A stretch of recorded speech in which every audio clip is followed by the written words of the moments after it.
Nul n'est méchant volontairement, disait Platon. Cette affirmation peut, au premier abord, paraître étonnante. Comment dire que celui qui commet des injustices, qui fait souffrir les autres ou qui détruit, ne le fait pas de manière consciente et volontaire? Platon, philosophe de la Grèce antique, nous invite ici à réfléchir plus profondément sur la nature du mal et sur la condition humaine. Pour lui, la méchanceté n'est pas un choix pleinement assumé, mais plutôt la conséquence de l'ignorance. L'être humain, selon Platon, recherche naturellement le bien. Or, lorsqu'il agit mal, c'est parce qu'il se trompe sur ce qu'est réellement le bien. Par exemple, une personne qui vole pense trouver dans ce geste un avantage, richesse, pouvoir, satisfaction immédiate.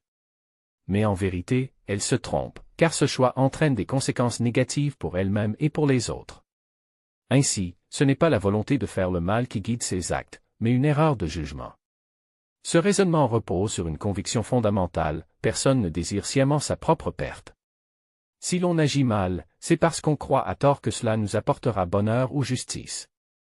La méchanceté est donc un signe de faiblesse intellectuelle ou morale, non une volonté consciente de nuire. Cette idée reste actuelle.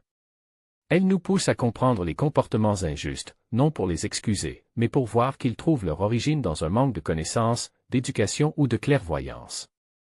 Platon nous rappelle ainsi que la vraie sagesse consiste à rechercher le bien véritable et à éclairer les consciences pour éviter que l'erreur ne se transforme en mal.